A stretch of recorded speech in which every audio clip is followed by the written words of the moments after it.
Yo, what's up, everyone? This is Gary A. Swaby, and you're now listening to or watching the Powercast.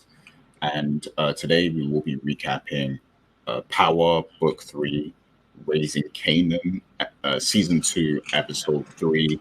The title of the episode is Sleeping Dogs. And I'm here with Mr. Richard Bailey Jr. How are you doing, Richard? Doing good, Gary. What's up, listeners and viewers? What's up, indeed? And I'm also here with Miss Dana Abercrombie. How are you, Dana? Hello, everyone. Excited to be here and talk more good old power.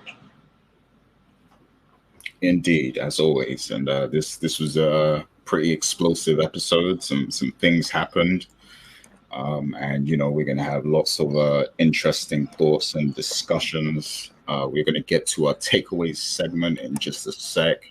But, just a friendly reminder, if you enjoyed this content, please do hit that like button, drop a comment, let us know your thoughts on either the content or, the actual episode of Power. Let us know your theories and everything like that. Or, you can respond to something that we say, all that good stuff. Also consider subscribing to the channel, if you like the content and everything like that. And we appreciate everyone, who gets involved and drops comments.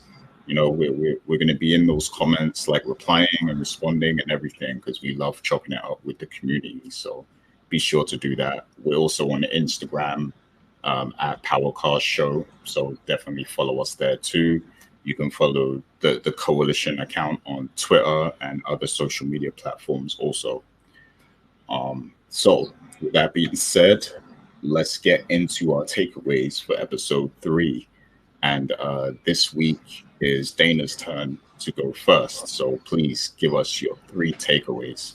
Okay, so like always, I believe the biggest part of the theme of the show lies in 50 Cent's narration.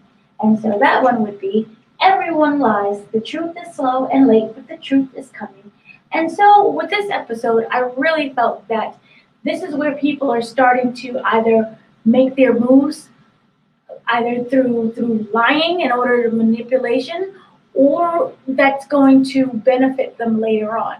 So starting off kind of right now, we have the whole situation with Unique.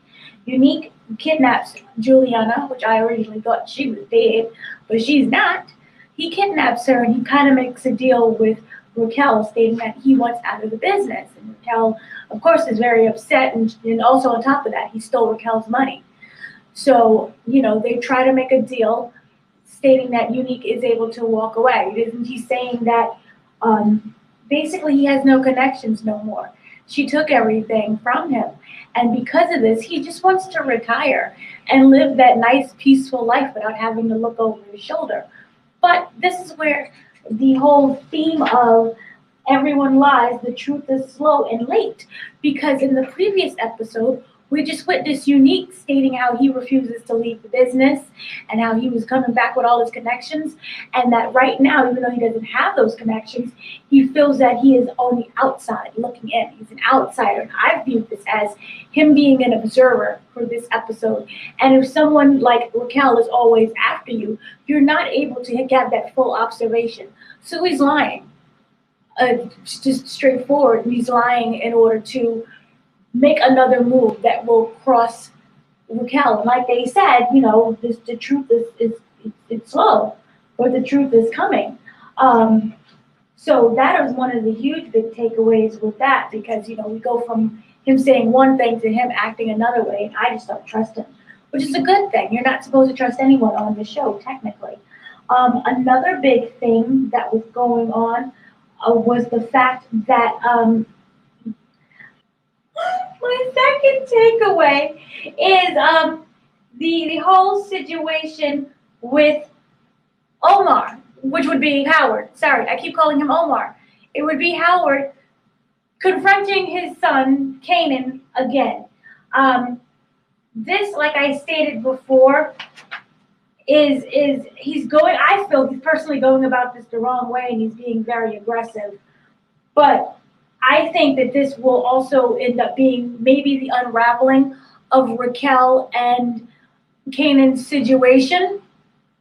Their relationship. We already know that Kanan is starting to doubt his mother, but the manipulation that we've known from season 1 and also part of season 2, I wonder how strong it'll be moving forward when he still keeps. If Howard is able to get through to Kanan, what is really going to happen and how will that unravel?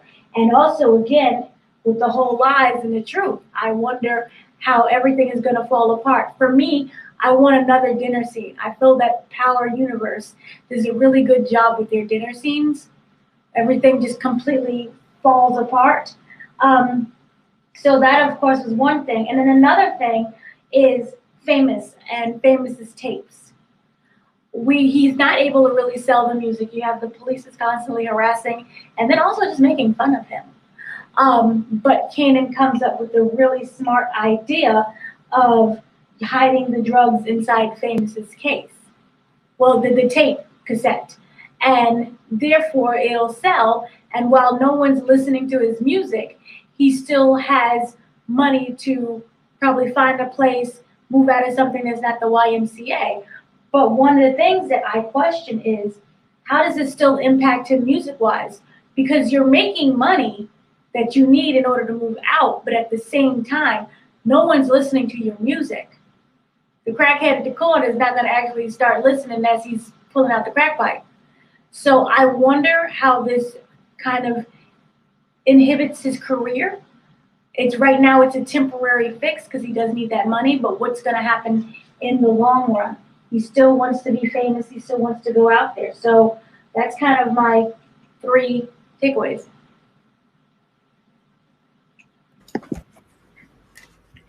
Nice. Yeah, excellent takeaways. Made some great points there. I definitely will have more to say on that Famous stuff in a little bit, but I guess, first of all, I'll follow up with my takeaways.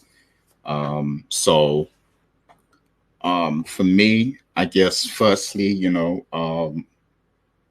we saw that, obviously Howard he's kind of opened up to Kanan a little bit, and he's gone as far as to tell Kanan that he is his father in this episode. And, Kanan actually raises these concerns with Raquel, after the fact. And she continues, to be delusional and manipulative in saying, she kind of laughs it off, like, Howard's crazy, he's a psycho, something's wrong with him, basically making Howard out to, be crazy, like maybe Kanan shot him crazy or something like that, So she kind of downplays all of it and tries to make Howard look like a clown, and basically tells Kanan to just wait it out and, not to worry about Howard, telling the police what happened and everything. Like she tells Kanan basically just wait it out, it will pass. Howard's just going through a phase. So that's basically her response to, Kanan's concerns. And, just going off of what we were talking about last week, I definitely think this is going to backfire. And yeah, like this is not a good look for her to keep denying it like this, because we all know Howard isn't going to stop, especially with that last scene, at the end, where he kind of, he found Kanan again, and he even guessed what Raquel told him. He basically told Kanan, I bet she told you I'm crazy, I lost my mind, and all this stuff, which is absolutely correct. So, Howard isn't going to stop until he wins over Kanan. And, he's told him that, he's going to protect him. He's not going to tell anybody what happened about, with him shooting him.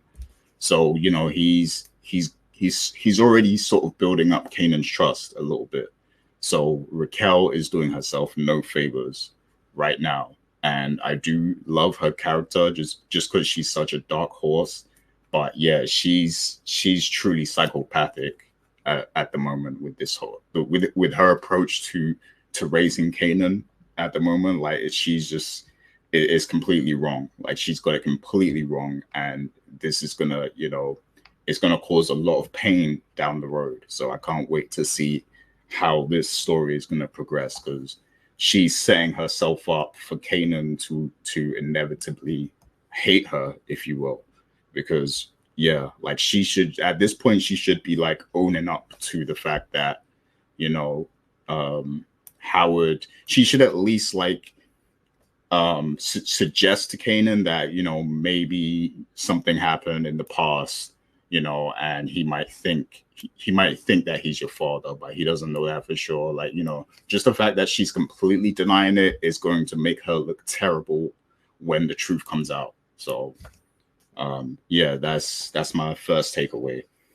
And then my second is that, like, so the tension between Lulu and Crown continues, and as you see, Crown has gone to the extent of approaching Raquel, which, you know, this has really escalated the situation, just him making that move and trying to proposition her, because we know that Raquel feels a certain way about Lulu and how he puts, you know, this music business before the street business.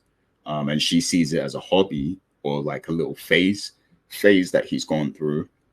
But, you know, we even see in this episode when things are going wrong with the stash getting hit, you know, the stash coming up missing, and she's trying to send a page to Lulu and he's ignoring it completely because he's working in the studio.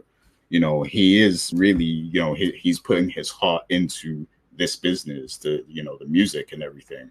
And he's putting it ahead of the street business. Like we see that it means a lot to him. So Crown making this deal, you know, we already know that he sent away Jessica. You know, he got her a situation in LA, and he was also piping, you know, Jessica as well. And and you know, so this is setting up a huge rift between those two, and I wonder how that will end. You know, whether they end up like splitting the business. You know, maybe Lulu goes his way, Crown goes his way, and then they end up, you know, in a competition. Maybe they end up competing against each other, which we've kind of seen in the music business before, where, you know, a group or something, you know, a group, they kind of separate and then they end up in, you know, competition in the music business. So they could be setting up something like that. But if Lulu is truly the street dude that he is, like, he should want to kill, you know, or he should want to hurt Crown after some of the things he's done. And, you know, going behind his back and going to his sister, who happens to be the drug kingpin, you know, that is a very snake move. Like, and I just don't feel like Lulu can, you know, he can't let that disrespect slide if he ever finds that out.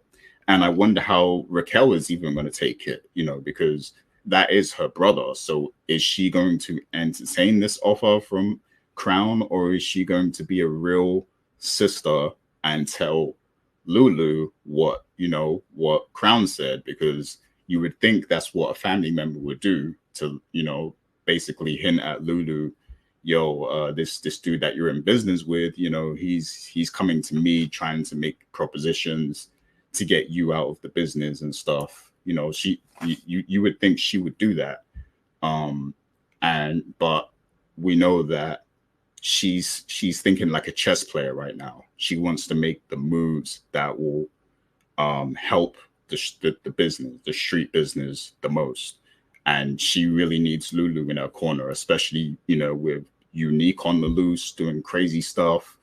And, you know, she hinted that she wants to expand and stuff to Jersey. So she really needs Lulu's head, you know, in the game at this moment. So I guess she might see this as an opportunity, you know, if she does take Crown up on his offer. So I want to see where they go with this storyline, because it's kind of interesting. And then my third takeaway So we all saw what Unique did in this episode. You know, he pulled up to the bodega. He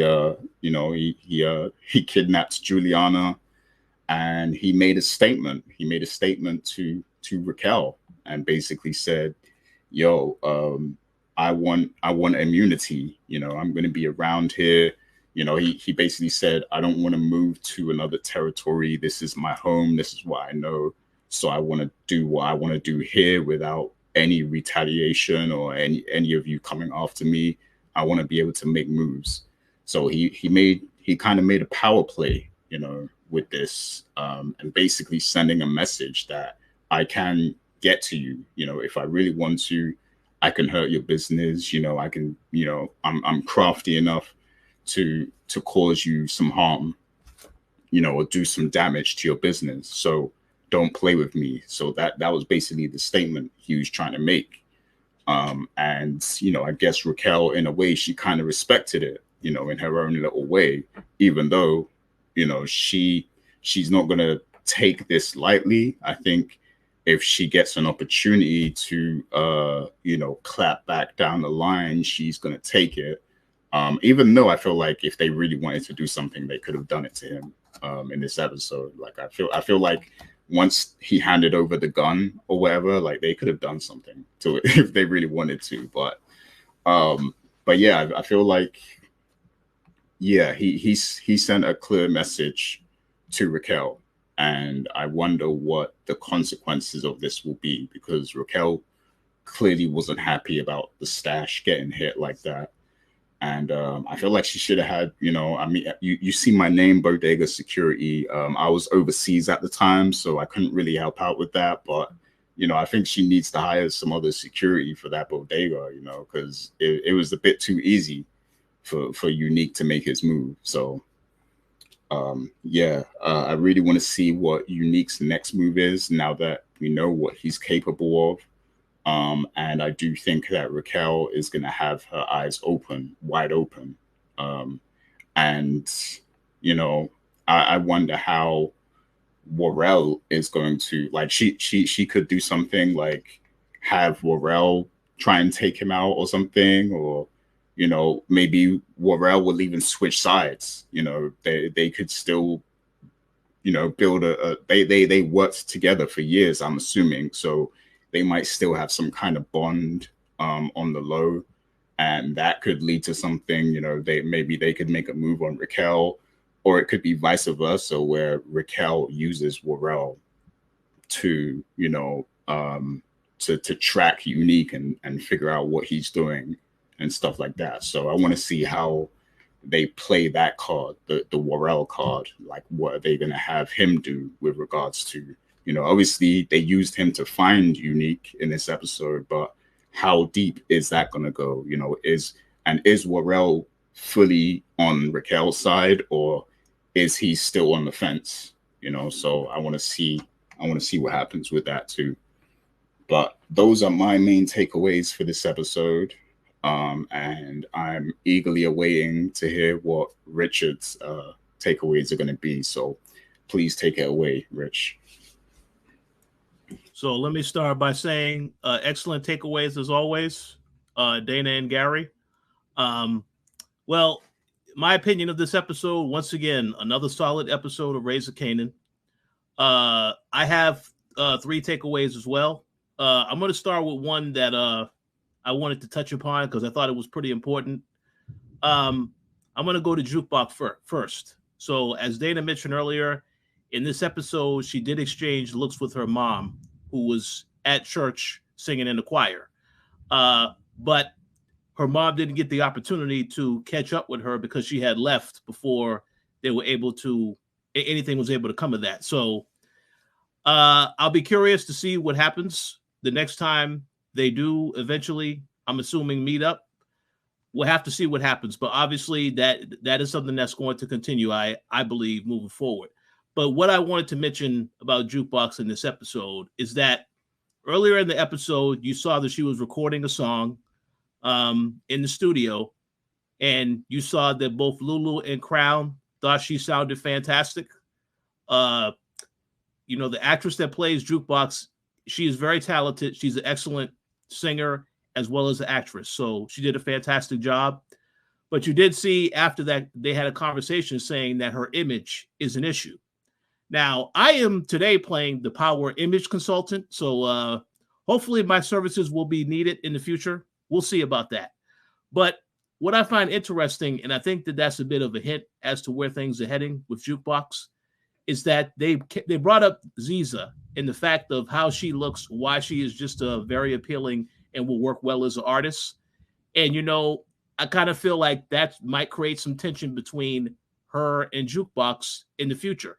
Again, like I said, I don't know what's going to happen, but I thought it was interesting that they brought that up as a point of contention, because we know in the future Power series, Jukebox, you didn't know she wasn't singing in any of that other stuff. So clearly there's a reason why she stopped singing, and I'm curious to see what that is. So I think we'll eventually get that answer. But what I also like about what's happening with Jukebox is, just like you said, Gary, they're finding a way to intertwine that conflict with what's happening between Crown Camacho and Lulu. And the whole thing about why I think this is such a great show is because when Crown Camacho approached Raquel with this idea saying, hey, I could sell you a piece of the label for next to nothing. Why that's important, and it's a great callback, is because from the minute that Lulu wanted to get into this business, whose money has he been using to get into this business? Raquel's money. So it's a totally different situation when now somebody owns a piece of the actual label. And again, that's going to cause a lot of tension, a lot more drama between those two characters, meaning, Lulu and Crown Camacho. So I'm curious to see where that goes. But yeah, I mean, I feel like that situation definitely has to come to a head as the season continues. So I'm looking forward to seeing what happens next. As for my next takeaway, I also was intrigued by what's happening within this Howard and Kanan storyline, because the thing is that Raquel did warn Kanan that Howard was going to be talking crazy. And it's funny how Howard knows. He just knows exactly how she would react to the situation, because he told Kanan, I know your mom is going to be talking crazy, all this other stuff, but I am your father. And he kept saying it over and over again. When Kanan got the news, he laughed as well. He's like, oh, that can't be true. But the more and more he's hearing about it, I think that's going to make him ponder and wonder what's going on. You also add in the fact that we know that last week Scrappy got killed. Rest in peace. But the fact that Kanan was the one to bring this up to his mom, she didn't tell him. She wasn't the first one to tell him, oh, yeah, Scrappy is no longer here. He had to find out from Famous, and then he brought that to her. So, and that made him question, why didn't my mom tell me what happened with Scrappy? Why did I have to find out this way? And even this whole thing about they said it's a suicide, he questioned, okay, is that true? Because I know Scrappy's not that kind of person. So I definitely feel that Kanan has some doubt about what's happening with his mom. The fact that he's still willing and open to talk to Howard for right now makes me curious to see what's going to happen moving forward. And then at the end of this episode, Howard tells him he remembers everything. He knows that Kanan shot him. But the reason why, like I said, powerful line, the reason why I'm not going to tell anybody is because I would never do that to my son. So again, he's giving him all the facts, all the proof he needs to try and convince Kanan, yes, I really am your father. I'm looking out for your best interests. So I'm curious to see where things go from here. But yeah, I thought they did a very good job developing that conflict. And again, Raquel has been so busy with other stuff. She hasn't really been focused on this. And that means that it's going to leave a lot of things that's going to happen now as a result, where Howard has the opportunity to get closer because of that. But we'll see where they go from here. And my final takeaway, and the both of you brought this up already, is really about Unique's plan. Now, kidnapping Juliana, going to the bodega, taking all the money, and taking the videotape. It was smart to take all the evidence, but they didn't kind of find out after some time that it had to be him. You saw that Raquel was freaking out in this episode when she went to the bodega and she had to go in there. Juliana wasn't there. The money was gone. Then she went to Juliana's house. And again, she was having a problem trying to find her, and she did think that it was possible Juliana took the money and ran off. But we do know from last season who Juliana's cousin is, and the fact that they're working with that cousin closely. So the fact that he was mentioned in this episode makes me kind of wonder if they're going to have an issue moving forward. Because the thing about Juliana is, even though at the end of this episode, everything was squashed, they had a conversation with Unique and he agreed that, yes, he's a free man. He just wants to be left alone. You already know Unique is a character. He has nothing to lose. And you said this last week, Gary, the character has nothing to lose. Obviously, he doesn't have any position of power right now, but the fact that he has an opportunity to at one point get to a position of power, that has to be very alluring to him. So what I do think is going to happen is that even though Warrell is working with Raquel, I kind of feel like, I don't really know what Warrell's reaction was to Scrappy getting killed. That we didn't really see any of that, but I kind of feel like if you're in the operation and you see somebody who was considered a loyal person just taken out like that, or you hear stories or whatever, you're gonna want to watch your back as well. So I kind of feel like even though Warrell is loyal to them right now, I really do think that even though he is loyal at the moment, he can definitely still be an informant and let Unique know what's happening on the inside. And I kind of feel like we're going to see how that develops as the show continues. This is just my opinion. I don't know if that's what's actually going to happen, but it kind of feels like the fact that you let Unique walk out of there, you had an opportunity to take him out, and obviously they said that we can't do that because the cops know that they know that we were the ones that did this if we did something. So I understand that. And also, Joey Badass is a great actor. As I said last week, I don't want to see this guy get killed off yet. You need to let that linger for a while. But the whole thing of how that went down and the fact that they took his gun, they let him walk, I kind of feel like there's no way that Raquel just knows for sure you won't have to worry about Unique. I don't think the character would be that gullible to believe that. So that's why I'm curious to see what happens from here on out, because we already know as a viewer that Unique is going to do whatever he can to try and get back to where he was at. It's just a matter of how he's going to do it. So I look forward to seeing what happens. But overall, it was a great episode for all those reasons I mentioned. And again, going back to Raquel, also a great episode because now you see the type of things that she can be in a position of being vulnerable for. Because up until this point, they have made the character look just unstoppable in her actions, everything that she does. But in this episode, she was really freaking out about Juliana. And again, as you say, Gary, Unique wanted to deliver a message, and he did it. He did it. The message, he delivered it the way he needed to deliver it. Although I think personally, if he did that in real life, there's no way he's walking out of there after that. Once they catch up to him, with three people holding him up at gunpoint, there's no way he's walking out of there. But I want to see what the explanation is going to be for that later, because there's no way he's going to just back off and not try to get involved. But we'll see what happens. Oh yeah, we'll see what happens. Indeed, but yeah, excellent takeaways. I like your point about Kanan's reaction to Scrappy, getting killed, because we all know in the first season, Raquel had Kanan's friend killed as well.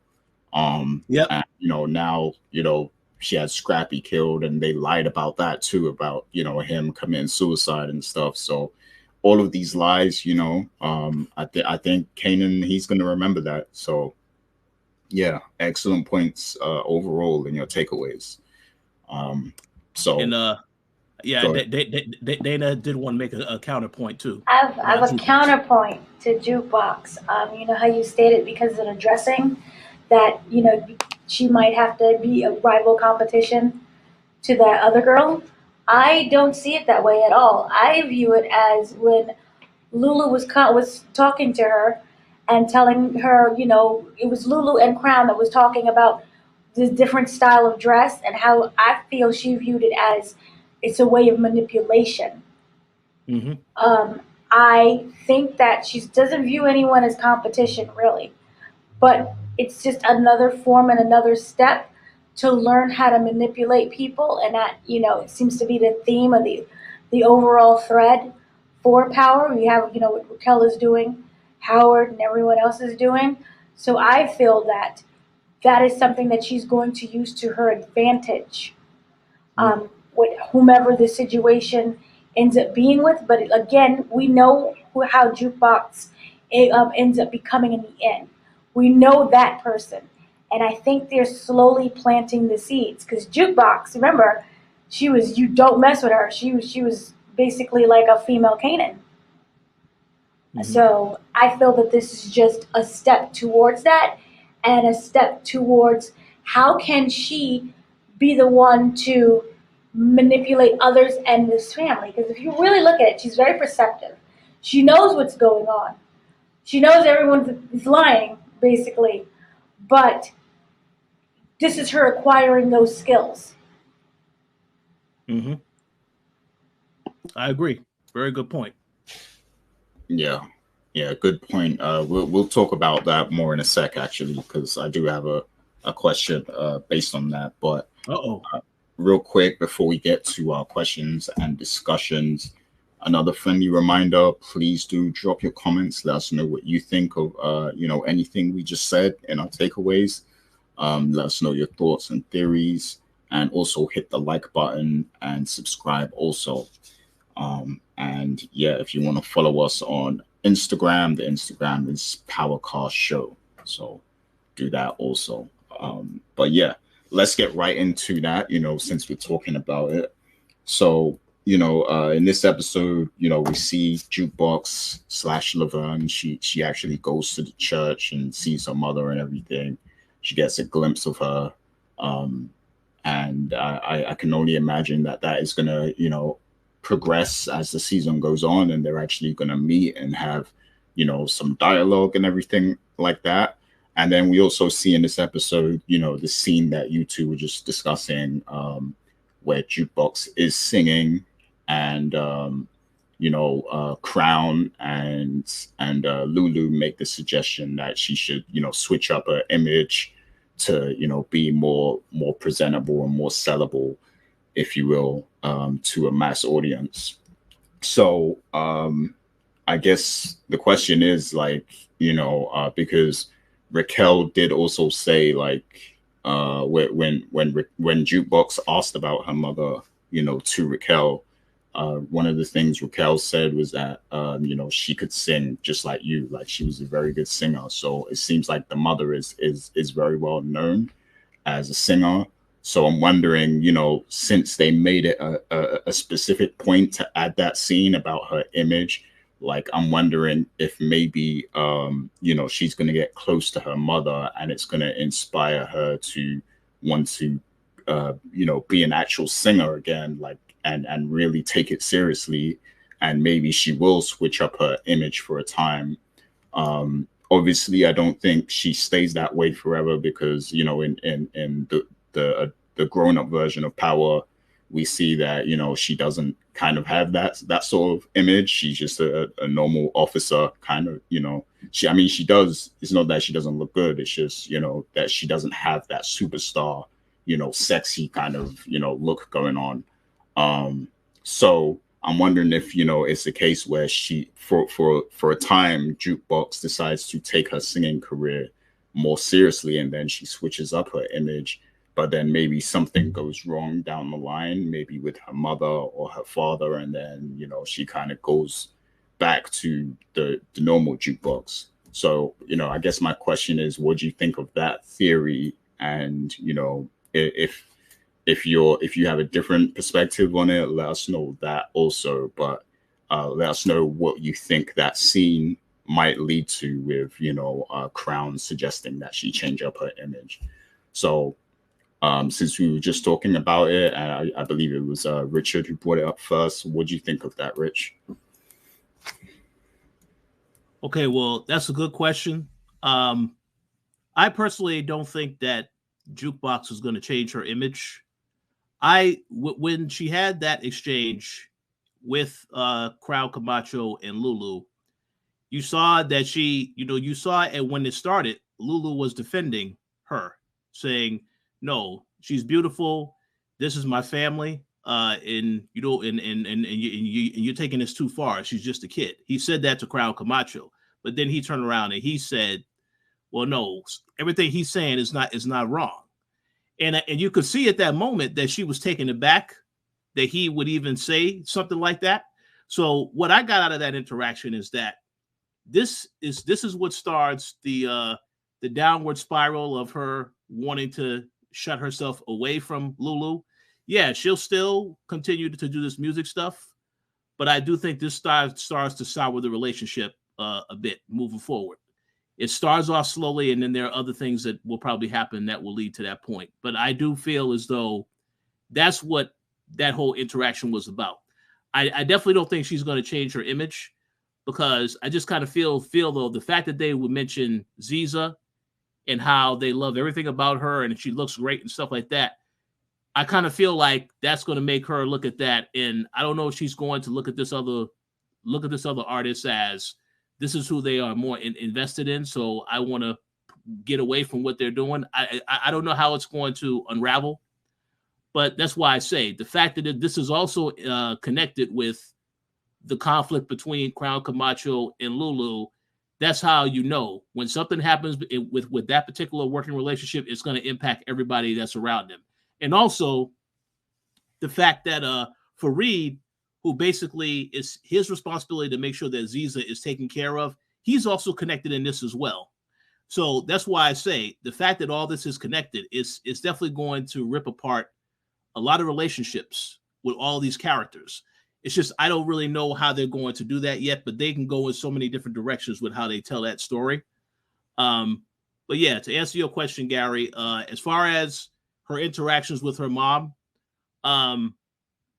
I don't really know what's going to happen when they have their conversation in the future. I mean, like you said, we can assume that they are eventually going to have a conversation, because the way they set it up, she's been interested. She wants to know what's going on, what happens with that, what happened with her mom.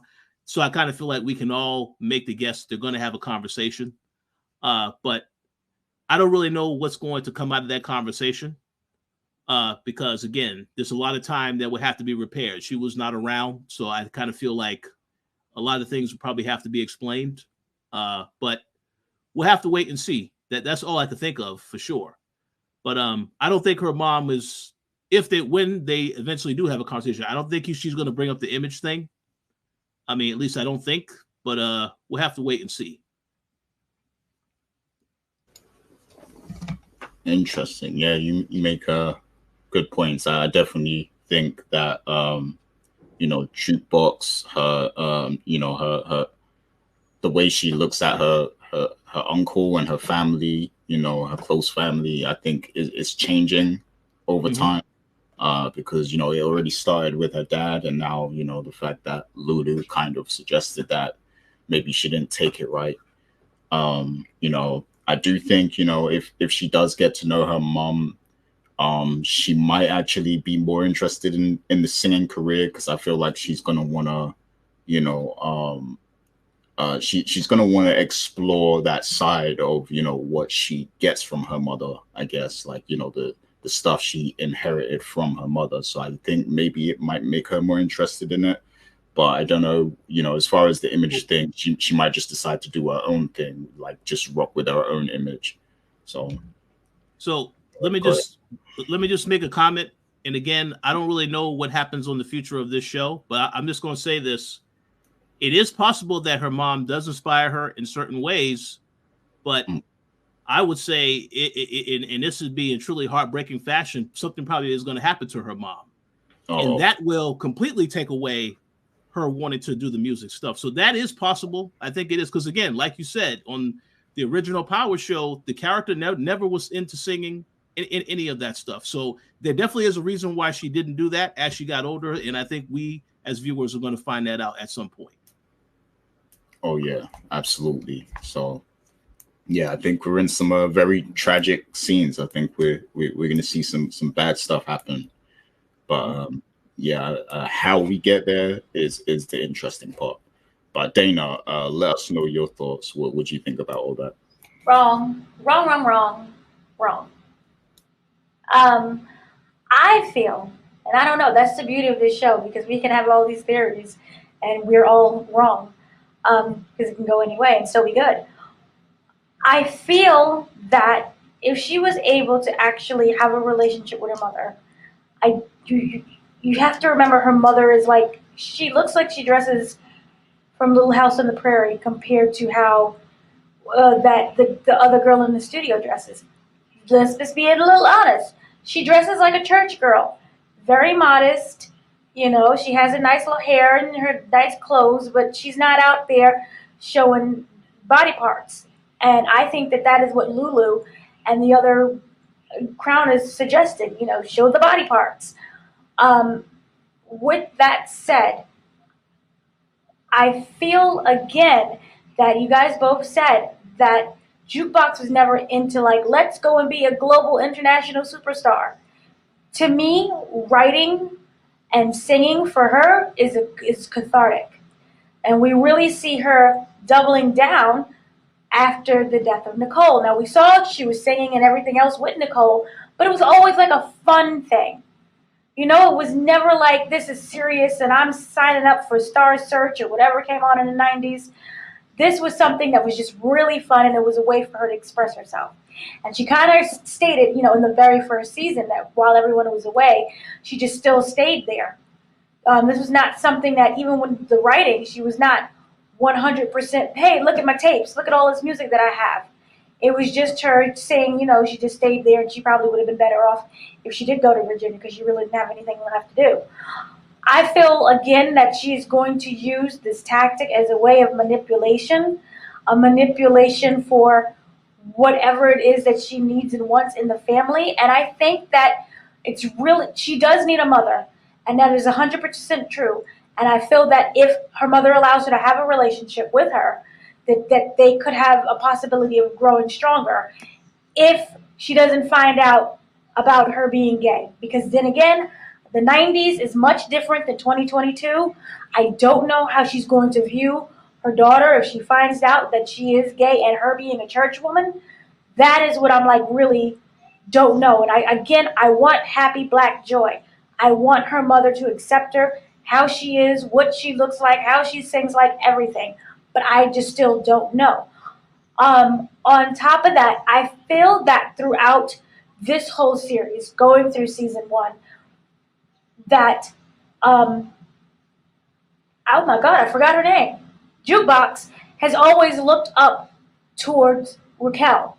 And you see how Raquel works. You see how she dresses.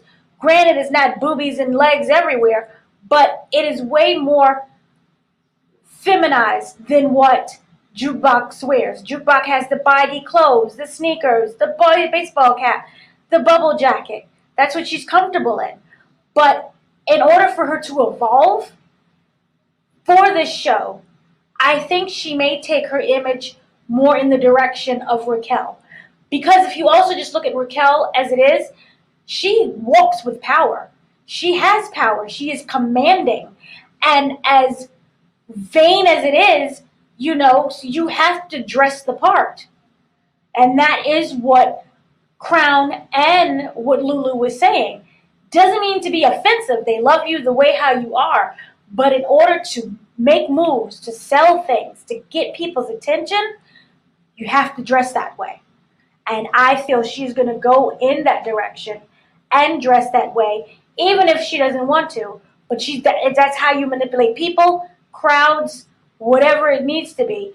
That's how you're able to get them on your side. Again, I don't know what her end game is in terms of the manipulation part, but I do believe you don't soak in so much information about this manipulative family and you watch this sociopath without testing some of that out.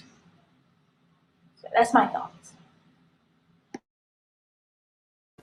Oh yeah, great points overall there, and yeah, I mean, she doesn't have to go like, you know, with the image thing. She doesn't have to go like all the way Lil Kim.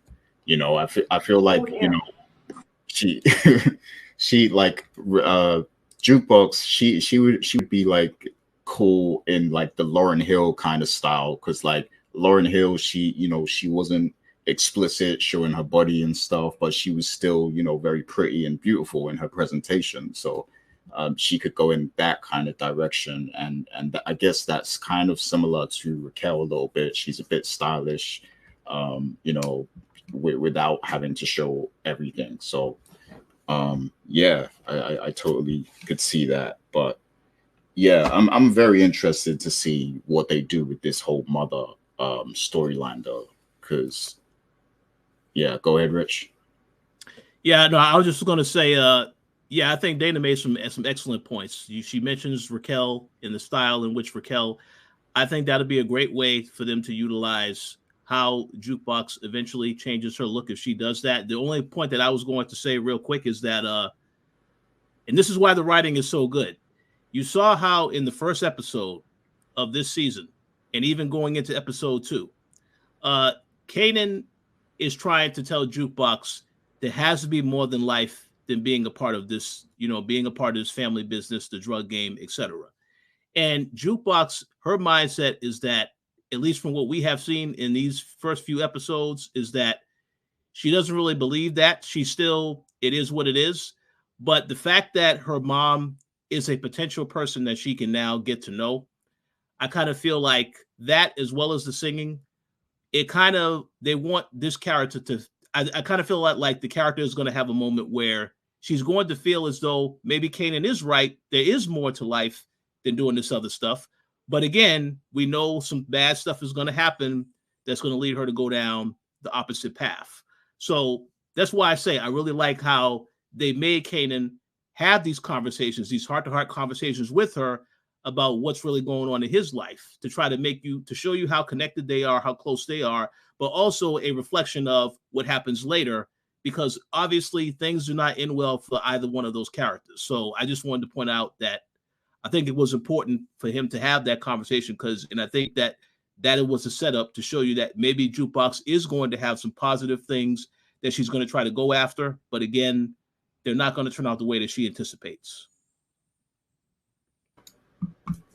Oh yeah, definitely. Yeah. Yeah, I don't have much more to say. Like I pretty much agree. But let me think. What was I gonna say before? I don't know. Any more final thoughts on Jukebox? We'll get to the next one. But you got anything else? I pretty much agree with what Rich just said. Go ahead, Dana. No, I'm going to just say that she's starting to be. She was always interesting to begin with, but I'm really liking how they're slowly rolling her out. Absolutely, yeah. She is a very strong character in this show, and that's what I really love about this show. It has so many like dominant characters, like that are very prominent. So it's an excellent mix of characters, I think. And Jukebox is definitely one of them. But so let's move on to Famous. So we see he's kind of homeless, and although Kanan has kind of like stepped away from the family business, he's still kind of doing some very criminalistic things. Like he's stealing he's stealing product from his own family and selling it with Famous's tapes and everything to help him get a place. So the question I have is basically, we see Crown even he kind of offered Famous to help him out as well. Like, so maybe he might actually help him find a place in the next episode or something like that. But the question is, if Famous does eventually end up getting his own spot, and since Kanan is helping him out so much, do you possibly feel like Kanan might actually move out in the season? Like, would he end up moving in with Famous? Especially if there's some kind of rift at the home, with this Howard situation. So is that something you could see happening? What do you think, Rich? Let's go to Dana first, actually. Yeah. Okay. Yeah. Here's the thing. I don't fully know I believe he's, what is he, 16, 17 at this point? I don't know the age, but he's not 12. The point that I want to make is he's growing up. He's becoming a man. Remember, we had that whole thing so far in season 2. Why can't you stay little? Why can't you be my little son? Here's some milk, dear. Would you like some milk before you go to bed? He's growing up. He's becoming a man. He's seeing things for himself. He's exploring. And he stated previously, is there something more to life than this? The first way in order to do that would be to move out, to go out there and explore and see what else is there in life. Friendship-wise, relationship-wise, people-wise, environment-wise. He had that little taste of Virginia.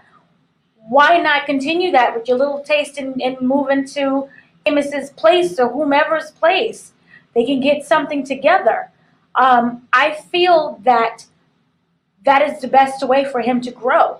And I do feel that there will be tension soon between Kanan and Raquel. And we can look at it one way or another. Maybe it's not Famous that he runs to. What happens if he continues to listen to Howard? What if he lives with Howard? So that's one thing.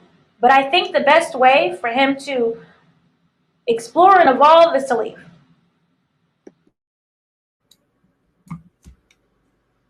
Yeah, definitely. Go ahead, Rich.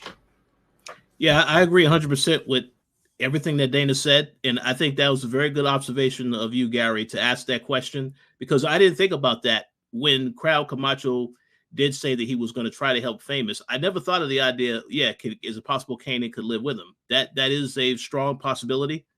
Obviously, we'll have to see. But I also will say this, we know that Crowd Camacho, he likes to party, and so I don't really know if that is the best environment, and of course the people that he's close with. I mean, we don't know much about these other people that have this other place that he's going to attempt to get for Famous. But depending on how those people move, how they operate, that may not be a good thing for Famous, because obviously he should be focused right now on his music, trying to do what he can to write some more lyrics so he can put out a new song.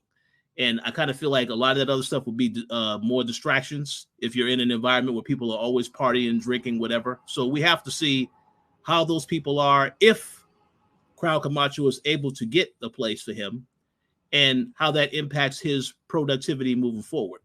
But because Kanan is such good friends with him, I definitely think that can happen. Like you both said, it really depends on what's happening right now with this conflict that is going on between the back and forth between Howard and Raquel, because clearly they're playing games.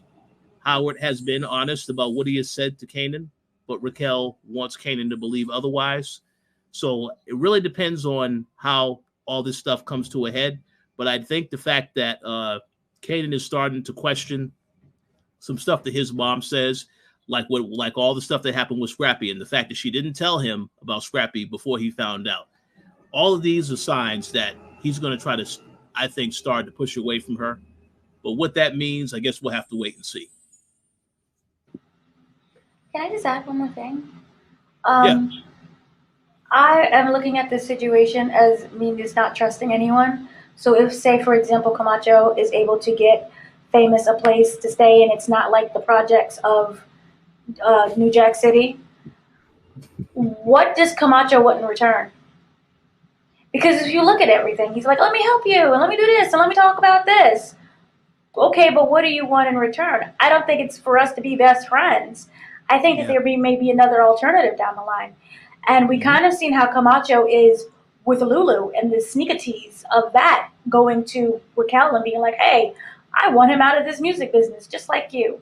There's a certain thing about Camacho where he has alternative motives.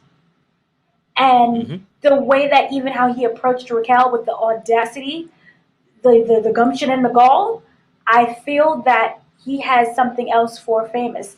Famous, could be at the point where he's really easy to manipulate. Oh, I helped you during your one time. You saw how he approached him when he was like, I can let me go look and have a conversation. He hugged him. Yep. And yes, you'd be very grateful. There's nothing wrong with that. But I just don't understand what Camacho's full intentions are. And I don't view him as someone of pure heart. Yeah, I agree. I definitely feel like he has ulterior motives, and he has that close connection with Jessica. So it could be a case of he wants to look out for Famous to look even better, for Jessica. Like, because if he's able to say, I looked out for him while you were away, and then while I was looking out for him, I also made him a star. We did some music together. That will boost his image with Jessica and make him look better than Lulu. So it could be some of that also. But yeah, great thoughts. Did you have something else you wanted to add, Rich? Oh no, I was gonna say, yeah, I agree with those points. Those are, yeah, I agree with pretty much everything that was said. If there's anything I would add is, I mean, y'all also recall last season that Lulu didn't quite get along with Famous that well. And then when they started to work together, he kind of sort of changed his tune. But again, this is why it's such excellent how everything is tied together, because Crown Camacho and Lulu are obviously headed for a collision. So this puts a situation where Famous, because of what Crown Camacho did for him, he may side with him. So you see, this is why I say it has a ripple effect across the board. So we have to see how everything turns out. But yeah, I agree with pretty much all the points that were said on this topic. Awesome. Yeah. So any final thoughts on that one before we get to Raquel? Rest in peace, Famous. Oh, so you think Famous is going to be Tupac? What I don't is, again, it's me not trusting things. I think that he's going to still be Pookie. An accidental Pookie. He's into the weed. There's nothing wrong with that, but things get laced. Things get mixed up. We don't know what's really going on. And so it's a little Pookie-ish. Yeah, he is on a slightly destructive path. So, if he does end up getting his own place and, he's free to do whatever he wants, yeah, that could be dangerous for someone like him. So he might be easy to manipulate. That's another thing. Yeah, that too. But yeah, definitely chime in the comments, people. Let us know what you guys think of that. So I guess since we're this relates to what we were talking about a little bit also, but do you actually think that Raquel is going to take Crown up on his offer and basically buy into the music business with him, as maybe she'll be a silent partner, so Lulu won't even know, and once she does that, Crown could basically go to Lulu and be like, we just got bought by a silent partner and they want you out of the business, something like that could happen. So do you think basically Raquel is going to take him up on that offer? And you want to go first, Dana? Well, here's the thing about that I'm, again, piecing together some puzzles and pieces that probably might not work at the end. But remember, Crown was listening in on Raquel and Lulu's conversation about the whole situation of the robbery and the Colombians. So I feel that maybe he could use something about that to get a way in. I don't really know, but in terms of him continuing his music and wanting him to get out, I feel that eventually that might happen. Maybe they'll end up coming against someone. I mean, they already mentioned the Colombians. Maybe the Colombians or something will come in, and because Unique is preoccupied with music and the studio, he's not there to help. So that's when you're going to still kind of push him out of the music thing in order for him to get back on the streets. Because remember, Crown did say he doesn't want him in the studio. He wants him back in the streets. And she did say that she's not going to tell Lulu. And I kind of believe her at this point. I think that she can use Crown, maybe not now, but in the end, later on, down the line. Like, she's very smart. She knows how to take in information and then later come back to them and be like, hey, remember you told me that one thing? And that's how that can happen there. Oh yeah, definitely. That's a good point. Rich, what do you think of that? Any thoughts? Yes, to answer your question, Gary, 100% yes, she will take him up on that offer. They have been teasing for the longest time. They've been showing you how angry she is that he's always making time for music, but when she tries to, there's an emergency and she needs him there immediately, all these pages he's not answering. So it feels to me like that is the direction it's going to go. It's going to is this is what you are seeing right now is a slow build to that moment, and once that happens, there's going to be a lot more chaos that happens after that. This is probably something that I'm pretty sure he'll find out about. They'll probably strike a deal, and this is probably something that Lulu will find out by the end of the season, and that means that season finale is going to be kind of pretty explosive, I would say. But that's just my guess. But yeah, it's headed in that direction 100%. Yeah, I agree. I think just the fact that it was kind of brought up, I think and just seeing that Raquel is clearly bothered by the fact that Lulu is ignoring pages and stuff. I think she definitely would take up this offer, and is definitely going to cause friction within the family down the line if she does do that. So yeah, I think she'll take him up on the offer. I mean, considering their blood, she should, tell Lulu that what Crown, offered her and everything. But yeah, she's not going to do that because her mind is clearly on manipulation right now. Like she's in manipulation mode. So, yeah, she's going to take him up on the offer for sure. And just bouncing off of that. So the show ended with that scene with Kanan and Howard, and it's starting to seem a little bit like Kanan is being more receptive now to Howard, and his claim of being his father. So what do you see coming next for that? Is Howard? Did you think Kanan needs further convincing that he's his father, or do you think he kind of trusts him with it already, and he might just want to start getting to know him? I think he did do a DNA test, right? So he could maybe show that as proof as well. Do you think he's going to do that? Is he going to go to that extent and show him the DNA test? What do you think is coming next for that whole Howard, Kanan, and Raquel triangle? So I'll go to you first this time, Rich. That's a very good question. So I think that Kanan he's going to still, be communicating with his mom, but he might be a little distant and not, be really short when he says certain things to her and not really tell her some information, and definitely conceal some things about how he truly feels. Because up until this point, like he's been open about whenever something happens. Like he told her in this episode, Howard approached me again and all this other stuff. So I kind of feel like slowly but surely he's probably going to try to hide some things away from her. The other thing that I think is interesting, though, as I said, Howard will, I think, like you said, he's more receptive to Howard, so Howard will do what he can, and maybe they will get a little bit closer moving forward.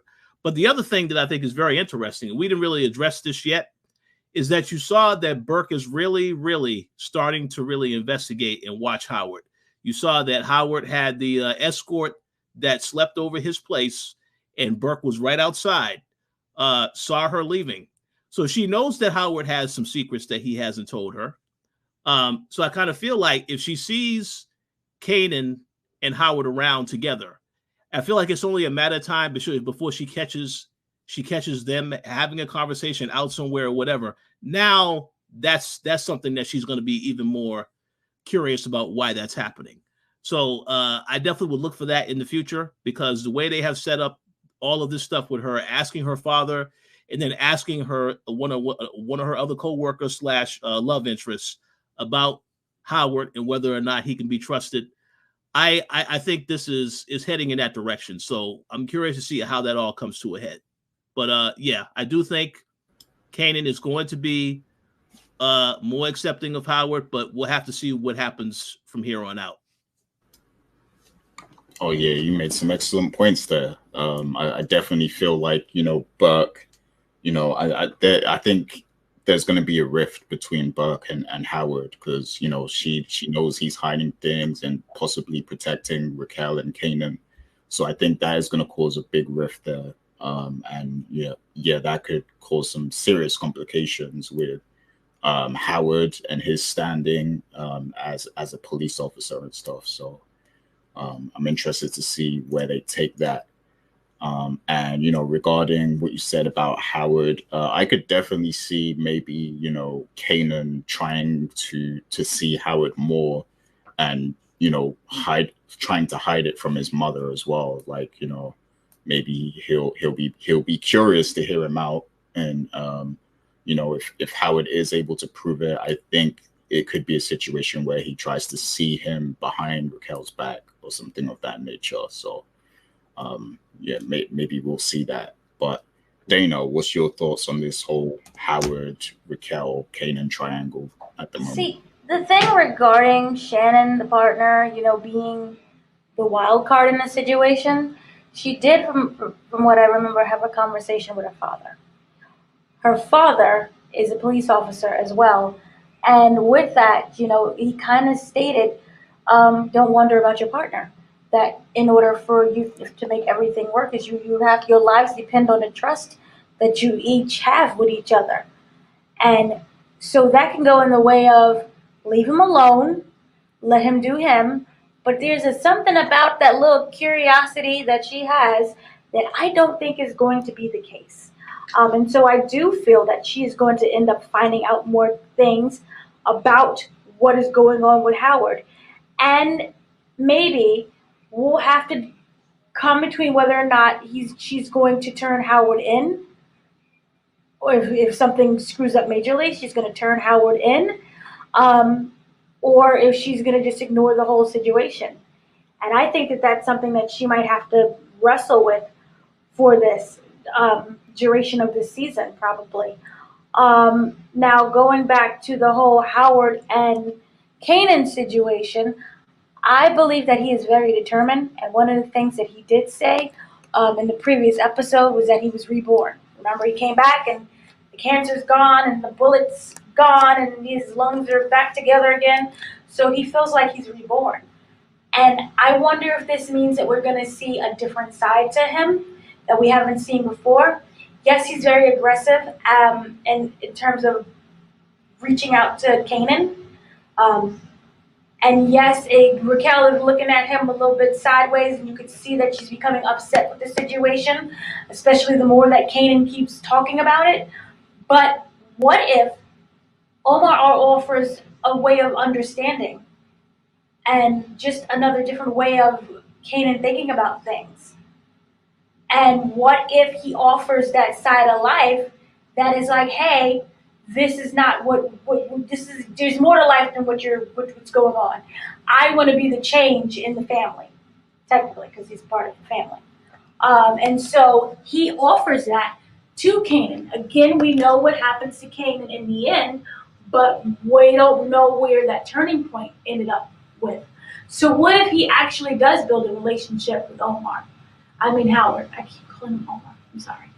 But what happens if he keeps building that relationship with Howard, and then something that his mother does to Howard is the one that turns him, and he walks away completely, and but I feel that it would be the way to evolve with the show, to not make it the same thing, would to bring Howard in and to have him be that comforting role situation. And I know that the family was like, we don't trust cops. So they really reeled that in to the first season, so that when we got that plot twist, we was like, oh, snap. But what if this is to show that Kanan once did trust cops, and that was because it was his father? It just adds another layer and another dynamic to the show that I think would be really great, because they're not playing this straightforward.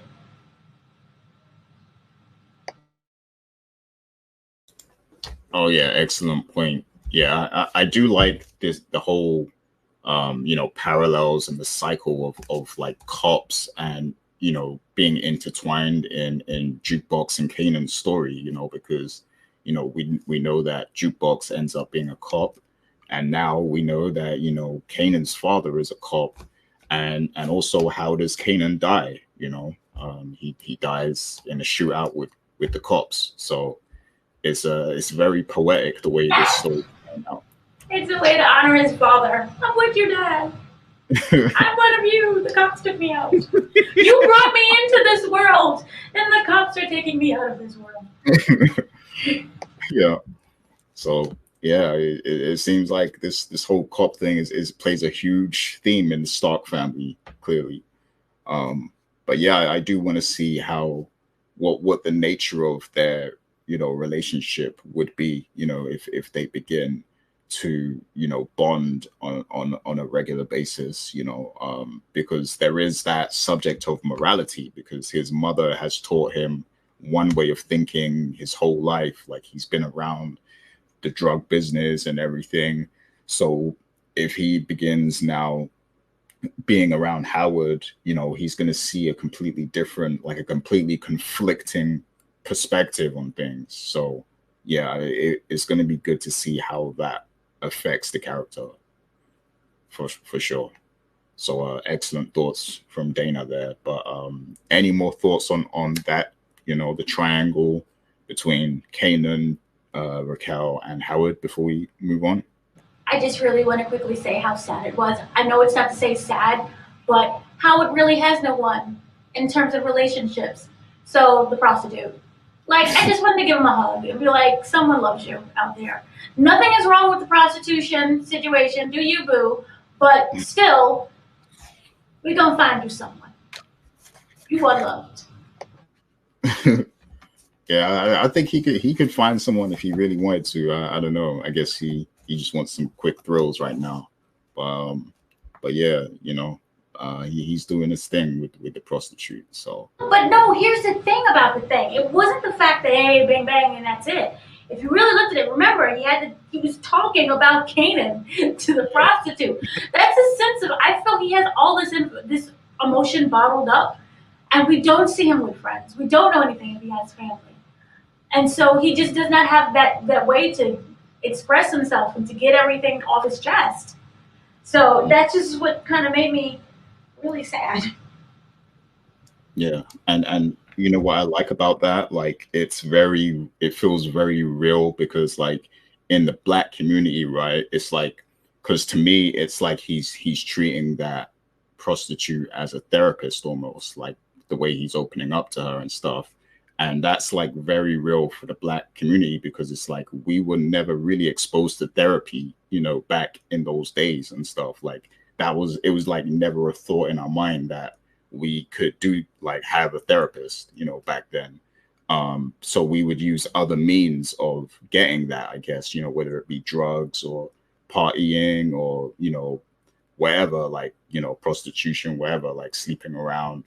So it's very real of how, the Black community has been in the past, because now today we're more receptive to therapy and other things like that. But yeah, back then we just kind of had no understanding of like mental health and taking care of our mental health and stuff like that. So that is a very, real thing. And like you said, it's sad and it's compelling at the same time. So, and also therapy can be transformative, because if you look at Marvin, he didn't kill the dude in the wheelchair. He breathed it out. He was like, and then he breathed it out, and everyone lived to see it. That was wonderful. Yeah, I'm glad they showed that Marvin, the therapy is working, but we also know that he's going to find another way to relieve some stress in the future. If that has already been hinted at, especially how flirtatious he was with Renee, the therapist, and she obviously still is interested as well. So we'll see what happens. Okay, so Rich thinks they're going to get together. Dana, what do you think? You think Marvin and Can Renee? we please not be so basic? Can he just call up Howard's Lady of the Night instead? Oh, you don't want him to ruin Renee? No, don't. I don't want him to ruin Renee. Maybe Renee will ruin him. Boom. So no, it's just so stereotypical. And wouldn't it be better if he tries, because he was trying to charm her and flirt with her, and then she's like just this rock that's like, no. Yeah. Face your demons. Breathe. Yeah. Well, go ahead. You know what would be an interesting twist is that yes, he does get with her, and then he finds out she has a ton of problems because they make her look like, as the therapist, she's all set. She don't have any issues, but everyone got something they're going through behind the scenes. So that's probably what will happen if they do get together. He's going to find out she got some other issues behind the scenes, but we'll see. Yeah. You know what they say, therapists need therapists too. So, so there you go. But yeah, that is going to be it for this week's episode of the Powercast. That was episode 3 of season 2. Very much looking to the next episode. Before we get out of here, let's get a quick round of shout outs. So Dana, you got any shout outs for us? I have a final thought that I would like to sneak in there really quickly that wasn't mentioned at all, that actually I think is the theme of the whole show.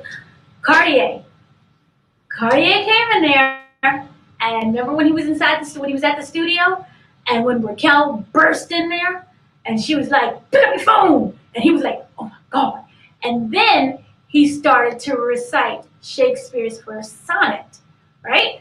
And the whole thing, it says, from the fairest creature we desire increase, that thereby beauty rose might never die. And that was like to woo her. And she's like, you ain't gonna woo me. The reason why I bring this up, I love Shakespeare. There's an actual really dark meaning behind that sonnet that could be a metaphor for this show and for Raquel.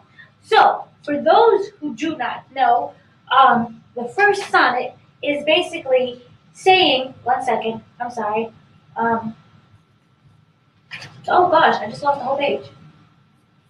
Sorry. Yes, here we go. So here's what the first sonnet actually means. It's about the briefness of human life. Time and death will destroy even the fairest of living things. Who is untouchable at this moment? Raquel. And what is also the whole theme?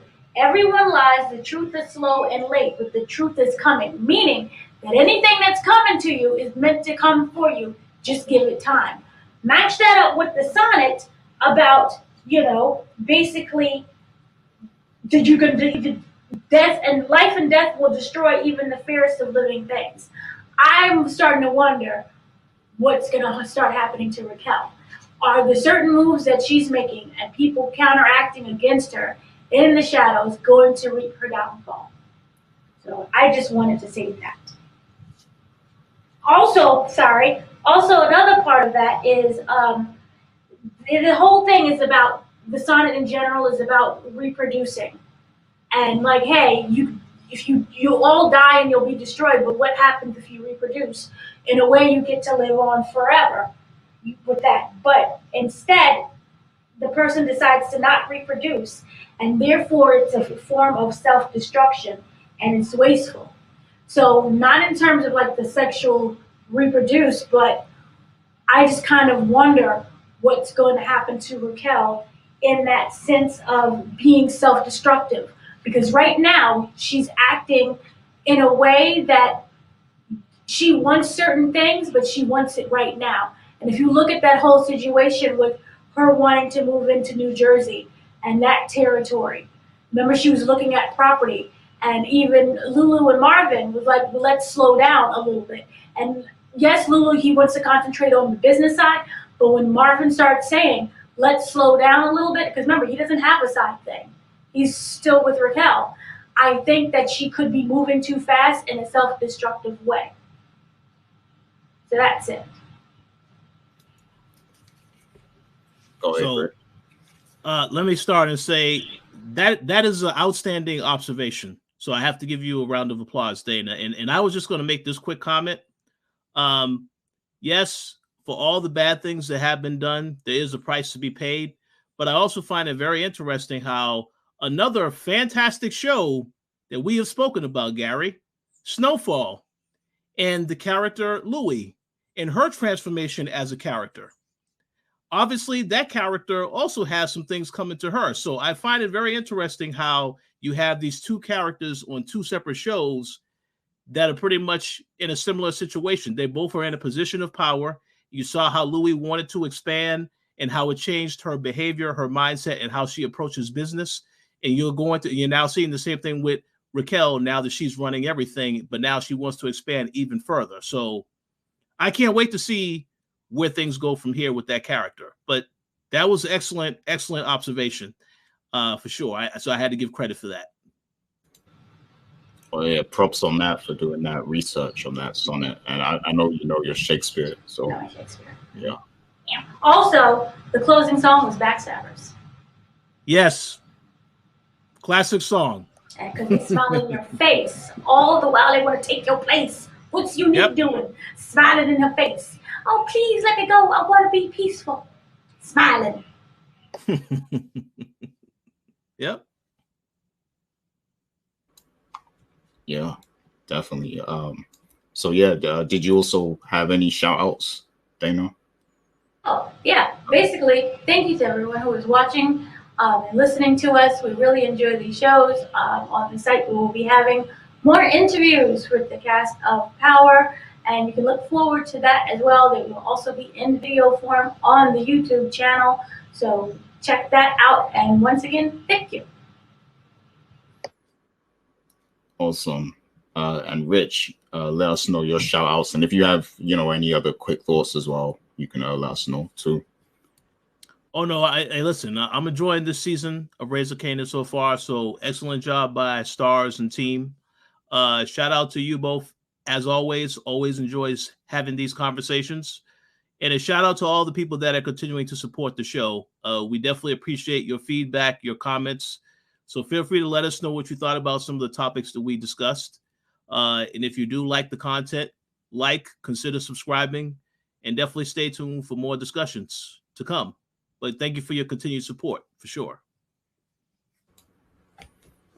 Oh, yeah, definitely. And yeah, likewise, I agree. Big shouts to all the supporters, all the people who consistently leave comments and get engaged with us every week. We appreciate all of you. You guys make this, thing special. You make it worth doing and worth coming back to. So big thanks to all of you. Big shouts to Dana on the interviews and stuff. Looking forward to all those.